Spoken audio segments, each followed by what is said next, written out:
نحمده ونصلي على رسوله الكريم اما بعد فاعوذ بالله من الشيطان الرجيم بسم الله الرحمن الرحيم يا ايها المدثر قم فانذر وربك فكبر وثيابك فطهر والرجز فاهجر ولا تمنن تستكثر ولربك فاصبر فإذا نقر في الناقور فذلك يومئذ يوم عسير على الكافرين غير يسير ذرني ومن خلقت وحيدا وجعلت له مالا ممدودا وبنين شهودا ومهدت له تمهيدا ثم يطمع أن أزيد كلا إنه كان لآياتنا عنيدا سأرهقه صعودا إنه فكر وقدر فقتل كيف قدر ثم قتل كيف قدر ثم نظر ثم عبس وبصر ثم أدبر واستكبر فقال إن هذا إلا سحر يؤثر إن هذا إلا قول البشر صدق اللہ العظیم۔ سورہ مدثر جو ہے یہ بھی ایک ابتدائی صورتوں میں سے ہے جو قرآن مجید میں جو مکہ معظمہ میں نازل ہوں۔ نبی اکرم صلی اللہ علیہ وسلم کو جب پہلی وحی آئی ہے غار حراء کے اندر، اس کے بعد ایک لمبے عرصے تک وحی کا نزول نہیں ہوا۔ اس ایک لمبے وقفے کے بعد جب وحی کا نزول ہوا تو وہ سورہ مدثر تھی، اور بعض روایات کے مطابق یہ پہلی وہ سورہ ہے جو پوری سورہ نازل ہوئی ہے۔ اس صورت کے اندر بھی جیسا کہ حدیث میں آتا ہے، نبی اکرم صلی اللہ علیہ وسلم نے ارشاد فرمایا، جس کا مفہوم یہ ہے کہ میں نے دیکھا کہ جبرائیل علیہ السلام جو ہے وہ بیٹھے ہیں خلا کے اندر، اور پورا خلا جو ہے ان سے بھرا ہوا ہے، اور وہ ایک کرسی پر بیٹھے ہوئے ہیں، اور یہ وہی فرشتے تھے جو میں نے غار حراء کے اندر دیکھے۔ ان کو دوبارہ دیکھ کر میرے دل کے اندر ایک ہیبت، بڑا روب سا چھا گیا، اور نبی صلی اللہ علیہ وسلم کی پھر وہی کیفیت ہوئی جو پہلی دفعہ ہوئی تھی غار حراء کے اندر۔ تو آپ دوبارہ حضرت خدیجہ رضی اللہ تعالیٰ عنہ کے پاس تشریف لے گئے اور ان کو کہا کہ زملونی زملونی، مجھے چادر اڑا دو۔ تو یہ چادر اوڑھ کر آپ لیٹ گئے، تو اسی سے اللہ نے پیار سے یہ مخاطب فرمایا کہ یا ایھا المدثر، اے چادر اوڑھ کر لیٹنے والے، یا چادر اوڑھ کر بیٹھنے والے، دونوں اس کے ترجمے آتے ہیں۔ تو اصل میں دثار کہتے ہیں اس کپڑے کو جو سردیوں میں ہم سردی سے بچنے کے لیے اپنے اوپر اوڑھتے ہیں، یا قمیض کے اوپر جو کپڑا اوڑھا جاتا ہے، چادر کی شکل میں ہو یا کسی اور شکل میں، اس کو دثار کہا جاتا ہے۔ لحاف بھی اس کے معنوں کے اندر شامل ہے، گرم چادر بھی اس کے معنوں میں شامل ہے، اور جو بھی چیز سردی سے بچنے کے لیے ہم استعمال کرتے ہیں وہ ساری اس کے معنی کے اندر شامل ہے۔ تو اسی لیے اسی سے اللہ رب العزت نے ایک پیار سے آپ کو مخاطب فرمایا کہ یا ایھا المدثر، اے چادر اوڑھ کر، اے گرم لحاف پر اوڑھ کر لیٹنے والے، اب لیٹنے کا وقت بیت گیا۔ یعنی کہنے کا وقت یہ ہے، اب لیٹنے کا وقت بیت گیا، اب آپ کھڑے ہو جائیے، قم، کھڑے ہو جائیے، فانذر، اور قوم کو ڈرائیے، خبردار کیجیے۔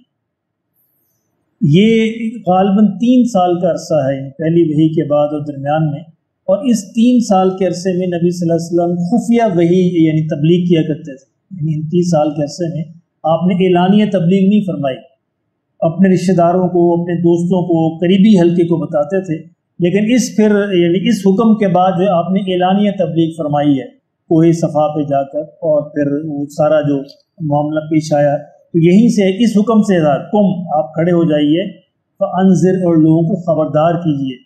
نبیوں کے 2 لقب ہوتے ہیں، نذیر اور بشیر۔ نذیر ہوتے ہیں ڈرانے والا، یہ ڈرانے والا وہ ہوتا ہے جس طرح ہم پیار سے، شفقت سے، محبت سے بچوں کو ڈراتے ہیں۔ یعنی بچے کو سانپ سے ڈرایا جاتا ہے، بچے کو آگ سے ڈرایا جاتا ہے تاکہ اس کا نقصان نہ ہو، تو یہی نبیوں کو ڈرانا ہوتا ہے تاکہ یہ جہنم کی آگ سے بچ جائے، تاکہ ان کا نقصان نہ ہو۔ اسی معنوں میں نذیر ہے، اور یہاں پہ صرف بشیر نہیں کہا گیا، نذیر اس لیے کہا گیا کہ کیونکہ مخاطب وہ لوگ تھے جو جہنم میں جانے والے تھے۔ مسلمان تو چند ایک تھے اس زمانے میں بھی، گنتی کے چند مسلمان تھے، تو باقی سارے کے سارے وہ لوگ تھے جو جہنم کی طرف بڑھے جا رہے تھے۔ اس لیے اللہ نے فرمایا کہ آپ کھڑے ہو جائیے، لیٹنے کا وقت بیت گیا، آپ ان کو ڈرائیے खबरदार कीजिए ताकि जहन्नम से बच जाएं। व रब्बक फकब्बिर, और अपने ही रब की किबरियाई बयान कीजिए, अजमत बयान कीजिए उस मुआशरे के अंदर जहाँ के बुतों की अजमत बयान की जा रही थी। तो आपका फ़र्ज़ मनसबी ये है कि अपने रब की किबरियाई, अपने रब की अजमत बयान कीजिए। व सियाबक फताहिर, और अब इसका लफ्ज़ी मतलब तो ये है कि अपने कपड़ों को पाकीज़ा रखिए, लेकिन इसका मजाजी मतलब ये है कि अपने दामन दिल को साफ़ रखिए हर किस्म की आलूदगी से, शिर्क की आलूदगी से, दूसरी तमाम आलूदगियों से। अब ये मुमकिन नहीं है कि नबी सल्लल्लाहु अलैहि वसल्लम ऐसी आलूदगी अंदर मुब्तला हो, तो ये असल में दूसरों को सुनाना मकसूद है। ये इसके बराह रास्त मुखातब तो हुजूर हैं, लेकिन दूसरों को कहना मकसूद है कि अब सब की जिम्मेदारी है वो अपने दामन दिल को शिरक की और बाकी सारी आलूदगियों से और गंदगियों से पाक रखें। वर्रुज़ फहजुर, और हर किस्म की आलूदगी से वो हिजरत कर जाएं, हर किस्म की आलूदगी को छोड़ दें, यानी हर किस्म की जो गंदगी है, गलाजत है, नापाकी है, चाहे वो शिरकी हो, चाहे कोई ज़ाहरी गंदगी हो, उससे बचना और उसको छोड़ना ये जिम्मेदारी है हर उस बंदे की जो अल्लाह रब्बुल इज़्ज़त की तरफ बढ़ना चाहता है। वला तमनुन तस्तक्सिर, इसके भी दो तर्जमे हैं। एक तो ये है कि तुम किसी पर एहसान ना करो इस नीयत के साथ कि उसके बदले में तुमसे और बड़ा एहसान किया जाएगा, तो ये लफ्ज़ी तर्जमा है। और दूसरा मजाजी तर्जमा नबी सल्लल्लाहु अलैहि वसल्लम के लिए ये है कि आप अपनी जो कोशिश है, अपनी जो मेहनत है तबलीग की, उसको ज़्यादा समझ के छोड़ ना दें कि मैंने काफ़ी कर ली, ज़्यादा समझ के उस पर इक्तफा न कर लीजिएगा, बल्कि आप इस कोशिश को करते रहिए।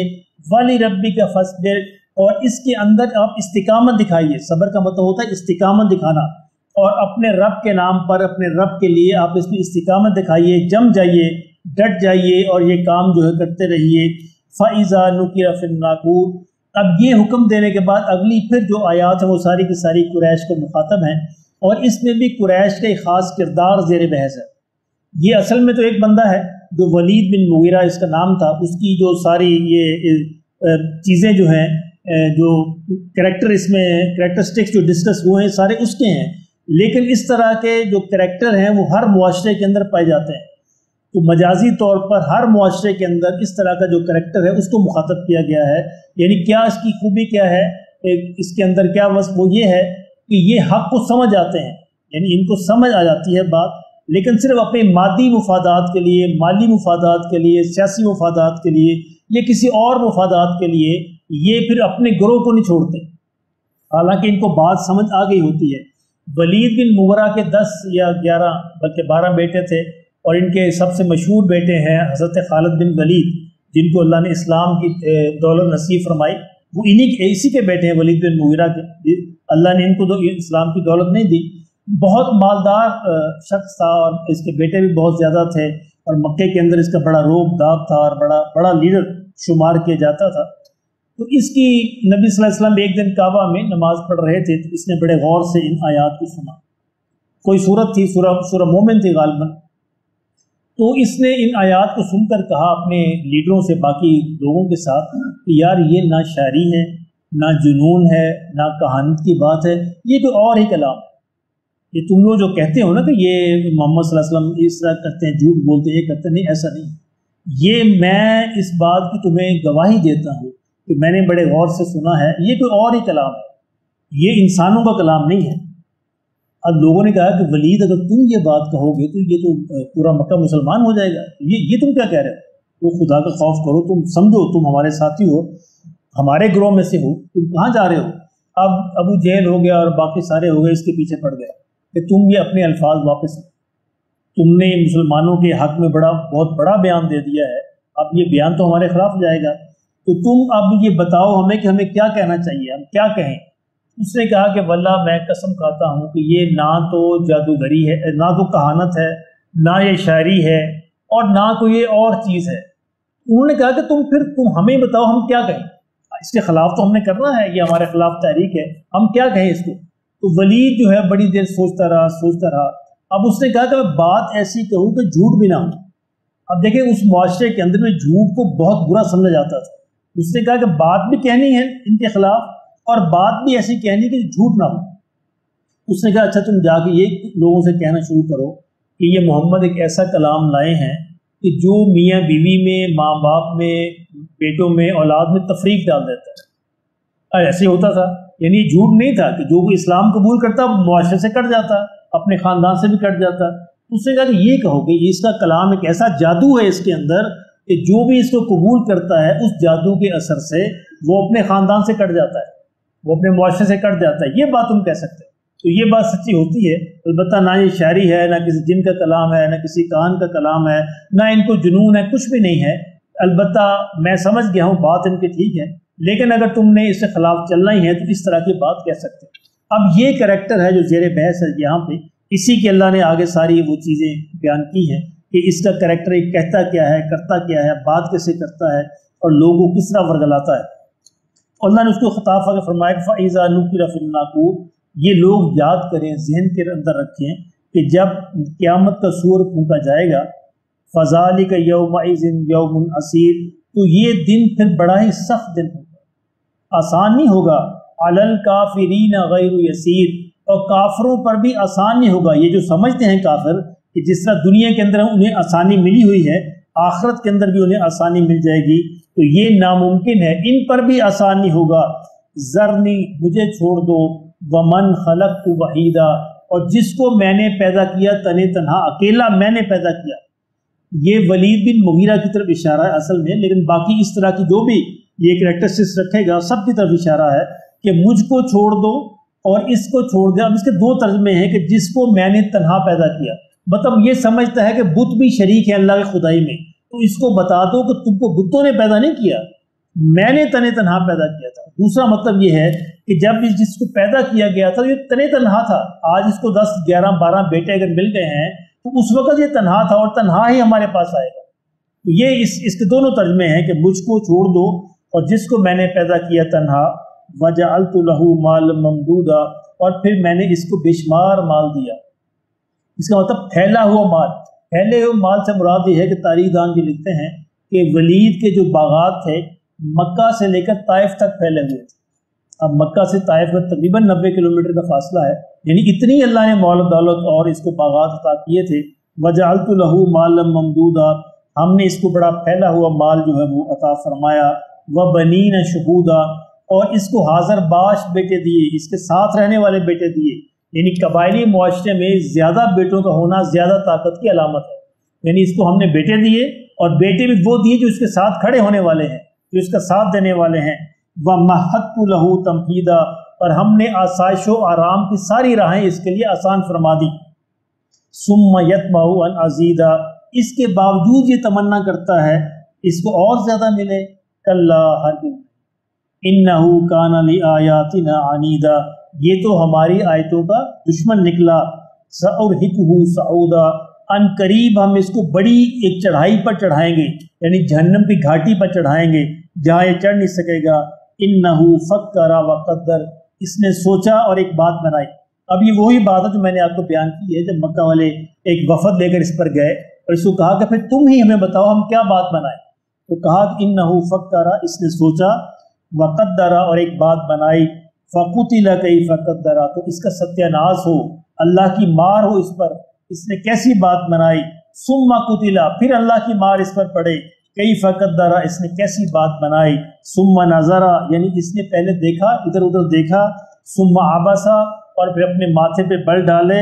व बसरा, और फिर इसने जो है एक बड़ा अजीब शक्ल बनाई। सुम्मा अदबरा, फिर ये वापस पलटा। वस्तकबरा, इसने तकब्बुर किया। अब ये मंजर कशी की जा रही है जब वलीद ने उनको बात समझाई, यानी पहले इसने इस तरह की बातें बनाई, इस तरह का इसने इसकी जो बॉडी लैंग्वेज है वो डिस्कस की जा रही है, किस तरह इसने अपना शक्ल बनाकर लोगों को ये बात समझाई। फ़क़ाल, फिर उसने कहा, इन हाज़ा इल्ला सिहरुन यूसर, कि मोहम्मद जो कलाम लेके आए हैं ये कुछ नहीं बल्कि एक जादू है जो पीछे से चला आ रहा है, पिछली नस्लों से। इन हाज़ा इल्ला कौलुल बशर, और ये किसी बशर का कौल नहीं है, यानी ये मैं गवाही देता हूँ कि किसी बशर का कौल नहीं है। अलबत्ता तुम जाकर ये कहना शुरू कर दो कि ये एक जादू है जो कई नस्लों से चला आ रहा है, और जादू ऐसा है जो माँ बाप में, बेटे बच्चों में, मियाँ बीवी में, भाई बहन में तफरीक डाल देता है। इससे शायद लोग जो है तुम्हारी बात को सुनना शुरू कर दे। तो अल्लाह पाक हम इसकी समझ नसीब फरमाए। हमारे लिए इसमें पैगाम ये है कि हर मुआशरे में जब हक़ की बात की जाती है سچی بات جب سامنے آتی ہے تو لوگوں کو بغیر کسی مفادات کے اسے قبول کرنا چاہیے۔ اب یہاں تو اللہ کا شکر ہے کہ یہاں پہ تو کفار نہیں ہے، مسلمانوں کا معاشرہ ہے۔ اب یہاں پہ حق کی بات کیا ہے؟ یہاں پہ حق کی بات یہ ہے کہ ایک بات جس کو ہم بچپن سے سنتے چلے آ رہے ہیں، یعنی ہمارے ماں باپ نے بتایا، بچپن سے ایک مسئلے کے ہم پیروکار ہیں، اگر اس مسئلے کے خلاف کوئی بات سامنے آ جائے اور ہمیں پھر غور کرنا چاہیے، ایسا نہ ہو کہیں سچ ہو، بات تو دین کے اندر ہی ہے نا، کہ دین کے باہر کی تو نہیں ہے۔ تو یہ اگر ہم یہ سہیں کہ نہیں کہ ہمارے ماں باپ تو ایسے ہی کرتے تھے اور ہماری جو ہے ہم نے اپنے بزرگوں سے ایسے سنا ہے، اس کا مطلب یہ ہے کہ پھر اس نے حق کی پیروی نہیں کی۔ اس کو ایک لمحے کے لیے غور کرنا چاہیے، ایسا نہ ہو کہیں یہ بات حق نہ ہو، یہ بات سچ نہ ہو، مجھے اس پر غور کرنا چاہیے، مجھے اس کی تحقیق کرنی چاہیے۔